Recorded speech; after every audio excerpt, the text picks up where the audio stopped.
What is going on, players? And welcome back to the Director of Football Journeyman with me, FoggyPlays, on FM21. Today we're going to be looking at the youth intake. Hopefully, it'll be a good one. We do have quite a good youth academy, and we're going to be taking on Spurs in the second leg of the first knockout round of the Champions League. We've been on quite good form, so fingers crossed, here's open. If you do go on to enjoy the video, make sure to like it and subscribe to the channel, so you can always get it in your sub boxes. And if you don't get it in your sub box, make sure to hit that bell as well. That probably guarantees that you'll most likely get notified when the videos go live. But we are going to jump in, and the first thing we're going to look at is the youth intake.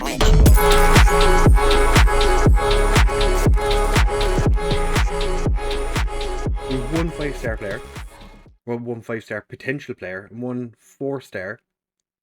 The rest then is average. The guy from Leverkusen hasn't come through this youth intake, which is interesting. We've two English guys and a Tongolese. Tongolese? Yeah, Tongolese.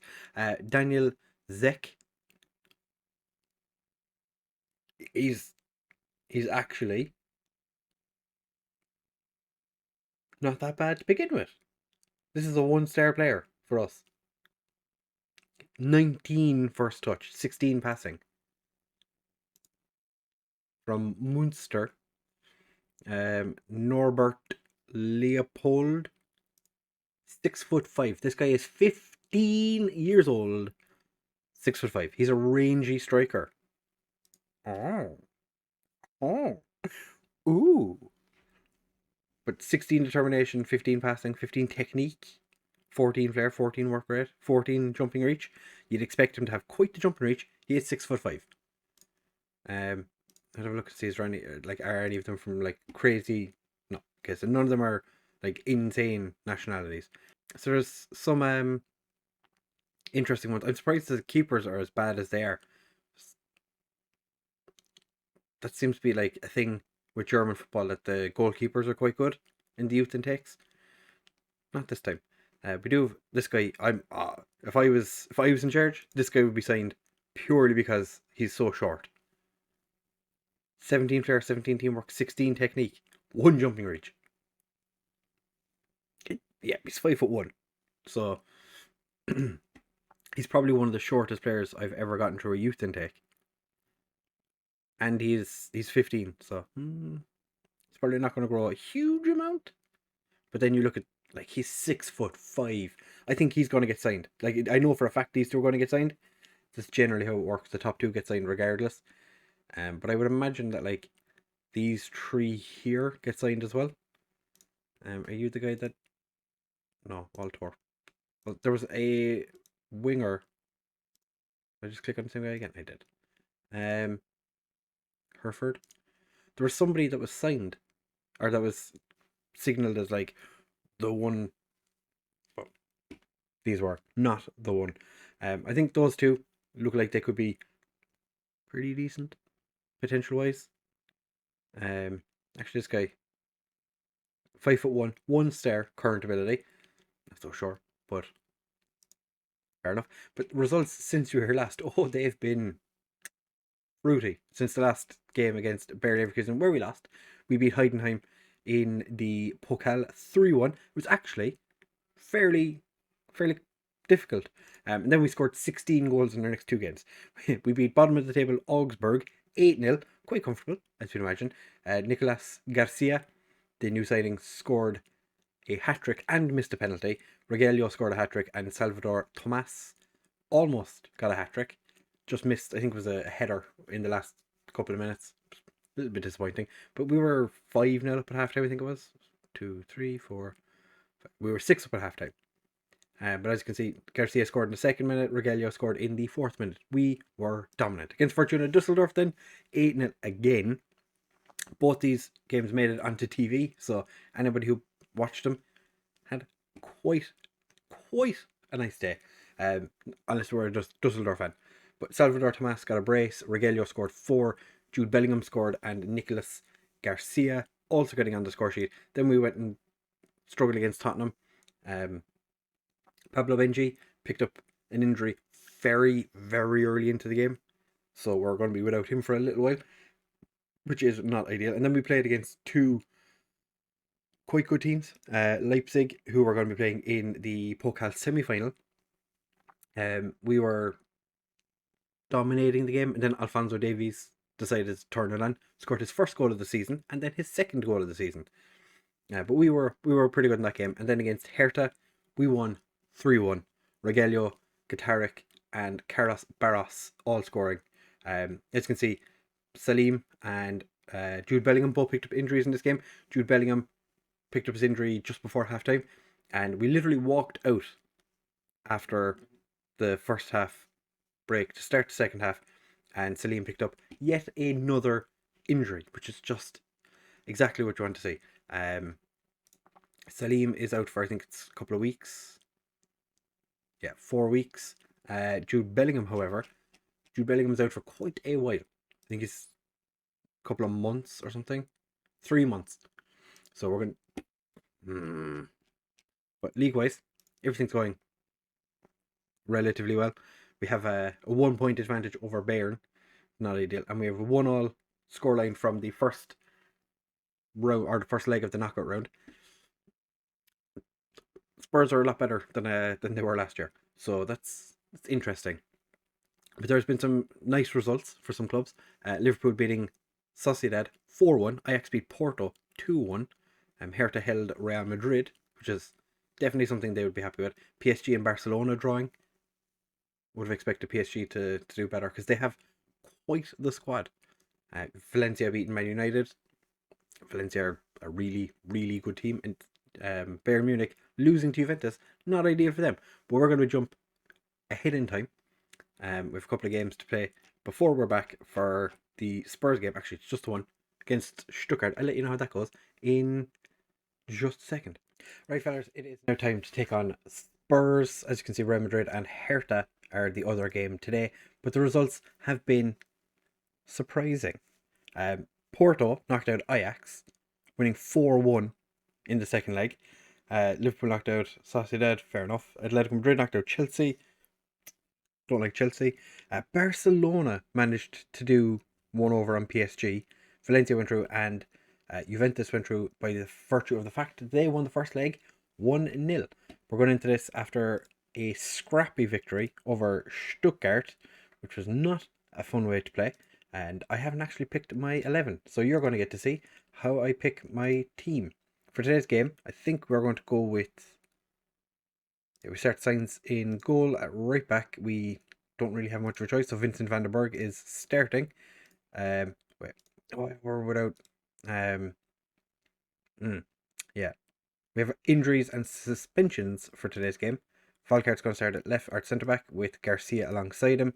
Mazzala, we're going to put in... Oh, no bueno. No bueno. How injured is Ferreira? Not recommended to be selected. Delightful. Okay, we're going to have to come back to midfield. In the attack midfield, we're going to put... Oh, actually, a card there. We're going to put... where's Garcia? Garcia, you are here. Can I trust you to be a... Yeah, you can be the playmaker. Or you could be the Mazzella. Yes. On the left, we're going to put Gaderick. On the right, Salvador Tomas. And up front, Rogelio. In the last game, Chukwueze played his 100th game. Or, sorry, 250th. 250th game for the club. So that was quite nice for him. I'm just going to try and build a bench. Alright, we're going to have to bear with me just a moment. Do we have any midfielders in our B team or under 19s that could play? I know you're not very good. 3-star, 2.5-star. Lasivas, you're a winger. Alharb, you're a winger. So it's going to be Heimlers? No, Volman. Volman, you're sitting on the bench. Enjoy sitting on the bench for us today. in terms of injuries, then, like I said, we do have Manny and suspensions. But Jude Bellingham is injured, so is Benny and Jabbar Salim, which is very unfortunate. Delhay is suspended, and then obviously, didn't think that Jurek was going to be such an important player. Jurek and Schlu unregistered for today's games, and I didn't realize that Geiger was playing for the B team or the under 19s. Played for somebody. In terms of the players we signed in our youth intake, we signed a few, as you would expect. The top 5, I think it was. So I was going to tell the lads we've nothing to lose, because to be fair, it's not the best side we could have put out. We've been very unlucky of late. And they do have Donnarumma, who we know from last season has a mistake in him. When bang Omo with the throw, and I think that was Volkart put it wide. But yeah, they've a decent team. Donnarumma, Torres, and was it Renier? Pau Torres playing at centre back is not a big fan of me, because I dropped him from the Spain team, so he's probably out to prove his worth. I'm pretty sure they have Ansu Fati as well. Doesn't look like he's playing today. Might be on the bench. Gaderick. Oh, what a goal by the striker playing as a winger today. He is actually, if you look at the season preview, he is the player that is the best striker in the league. He's the best. Like, I'm not sold on him. Regelio's been really good for him. So for him to get into the team, he does have to play on the wing a lot of the time, because Regelio has picked up his form of late. But I'm still not 100% sure what our best 11 is. But we have, however, in this game, nullified Spurs' advantage by scoring our away goal. So we have an away goal each now. So if we score again, we're in the driving seat. Salvador Thomas, that was definitely a penalty. Renier, I was hoping that'd be a mistake. Fernandez gets dispossessed by Kumhar Akar. That did not look like Gaderick got a head on it, but he did. Gaderick has headed it down for Regelio to absolutely smash it into the back of the net. But Vincent van den Berg playing it right back today. Not really his best position, but Gaderick did actually get a hit to it. It looked like he missed and the ball just kind of went over his head, but then changed direction. So I'm just guessing it was a whole match engine issue. Vincent van den Berg, in my opinion, has been an absolute horrendous waste of money. He's constantly injured, and when he's not injured, he's just not playing all that well. So, less than ideal. But we're 2-0 up on the night, 3-1 up on aggregate. I'll take it. Aiden Kelesh, the centre back on the bench for us, he's actually played really quite well when called upon, and Esposito has just dinked signs. To be fair, before the game, I was considering starting Brady, because he's been in fairly decent form lately, and I decided in the game against Stuttgart, I was like, I'll start Sainz, see what gets on. Didn't make any mistakes that I saw. We didn't concede a goal, so I was like, I'll just leave him, see what happens. Perfect through ball by Weng Bang Omo. Thankfully, Sainz gets a touch to it, puts it behind for a corner. Volkart dominates. Volkart is the new Virgil van Dijk. The man is dominant in the air. Regelio can't get there before Donnarumma. Kind of surprised Donnarumma is playing for Spurs. That is beautiful distribution by Donnarumma. Renier gets dispossessed by Garcia, who just punts it to just outside our box. That was not the smartest decision. And Fabio Kebbles puts it into the back of the net, and it is 3-3 on aggregate, 2-2 on the night. We do have the advantage. We just need to make sure that it stays as a draw. If we concede again and don't score, we're screwed. That has to be a penalty. I've seen way softer penalties given. Not Esposito. Saints, what are you doing? 95 million. 95 million for Saints. Vandenberg boots it clear. And Regelio does get there. Called up for the under 21 Spanish team. Oh, he's ridden the tackle. Come Huracar. Come Huracar. Did not expect him to score. I kind of forgot that he was a player we had. He's been injured for so long. Comes in today. Equalises. It's 3-3. What a game to bring you back for. What a game. Puts it past the keeper. Donnarumma stood no chance. They want me to take Kranz off for Volman. I'm going to say no. But we'll see. We are going to make a change to our midfield. We're going to put a car back here. And we're going to go to 2 up top. We're going to bring Lemon on the right wing. Because Nicolas Garcia is just a smidge tired. Thomas is going to come off as well for Barros. We're going to leave it at that change for now. Kiblé. Oh. Sainz actually manages to put the ball behind. They have won a corner though. And Esposito puts that one over. We're living on the edge here, lads. We have gone attacking. But this formation has worked previously, and we're, like I said, lacking midfielders. So might as well just throw caution to the wind. Vandenberg and Volkart are just having a little bit of a pass around. That was not a great pass by Vandenberg, but we've managed to keep hold of the ball until we no longer do. Esposito's through, and Sainz. Oh, I wish he would have kept hold of that. Every time I see the Spurs players coming forward, I'm like, I should have started Brady. Lemon slide tackles the ball away. Long before. Oh, a car. Beautiful tackle. Gaderick picks it up. Lemon goes for a jog. Gets hacked down by Hamill.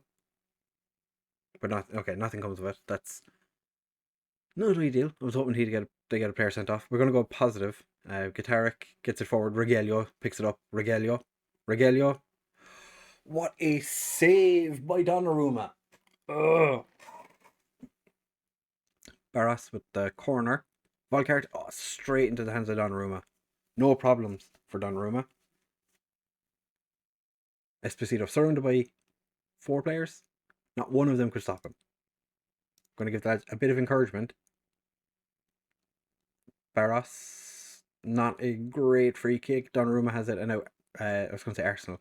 Now Spurs have the ball, but Lemon heads it on for Gaderick. Gets back, and Vincent van den Berg turns and it hits the back of his leg. Now Spurs are on the break. And thankfully, Sainz manages to hold onto that one. We're going to make a change. I know Kranz is tired. I am aware. I don't want to make the change. Lemon's going to go up front for Gaderick because he is tired. We're going to bring on Chukwueze. Actually, I'm going to swap him to an inverted winger. Just because I don't want him cutting in too much. Can we ride out the final 5 minutes? Can we? We have. Okay, so we've gone through 1 away goals. I did not need that kind of heart attack. Lemon did have an absolute mare of a game. Garcia, can't really complain about Nicolas Garcia. Eric did not have a great game either. Did get booked fairly early on, so could have done better with that. We are going to see the draw because we were the final game. We're going to find out who we are playing in the next round. Plenty of big teams. And Hertha do go through against Real Madrid, so that's one of the big teams gone. Given a nice chunk of change. Bunch of players I'm being told about a bunch of players that are transfer listed that, like, what was it, Oxford? No, West Brom and Sochaux. Don't care. Why would I want to buy a 33-year-old goalkeeper who's approaching at the end of his contract? They're approaching the end of their careers. So we're going to come back in just a second for the draw. Let's find out who we're going to get. Should be so spicy. Right, fellas, so it is draw time. It is quarterfinals and semi-finals being drawn today. There's some big teams in here. Barcelona, Atletico Madrid, Hertha, Valencia. Last year's winners, Valencia. Liverpool, Juventus, Porto. Who do we take? I wouldn't mind Porto. Barcelona, obviously. Liverpool play Atletico, Valencia play Juventus, Porto play Hertha. Because of course they do. Semi-final draw. So if we beat Barcelona, we play Porto or Hertha, and then Liverpool or Atletico Madrid to take on Valencia or Juventus. Okay. This is fine. It's fine. Have we ever played Barcelona in this universe? We have, and we've lost both games. Nice. 4 years ago. Fantastic. So we're going to be going into a game against Barcelona. On the back foot, probably. How are Barcelona getting on in the league? They're top of the Spanish division. Equal in points with Real Madrid. We're fine. This is fine. This could be the final season. I don't think it will be, but it could be. This could be the final time we play this save. We're getting close to the end of the season. So the next episode, I think, will be Barcelona and Cologne in the quarterfinal. We'll play Barcelona second leg, and then we'll play Cologne, because we haven't really seen too much of the league recently. We are 1 point ahead of Bayern, so it's a tight season. We have broken a record for most goals scored in a league season with 95 so far, and we still have games to go. So we could absolutely demolish it and score. If we don't score more than 100 goals, I'd be very, very, very surprised, and we definitely won't have won the league. So we will be back in the next episode for those two games. If you have enjoyed this, please do make sure to leave a like, comment down below, and subscribe to the channel. Hit that bell, because bells need hitting for some reason. YouTube don't like bells, I'm guessing. Yeah, thank you very much for watching, fellas, and I'll see you in the next one.